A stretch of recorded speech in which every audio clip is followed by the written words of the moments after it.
لہو کے گھونٹ بھی زخم کھا کھا کے جی، آہ نہ کر لبوں کو سی،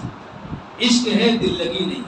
جو دین کا کام ہے یہ صحیح لگن کے ساتھ کیا جاتا ہے، اور لگن کیسی جس سے کسی کو عشق ہو جاتا ہے اس کا چہرہ نگاہوں سے ہٹتا نہیں ہے،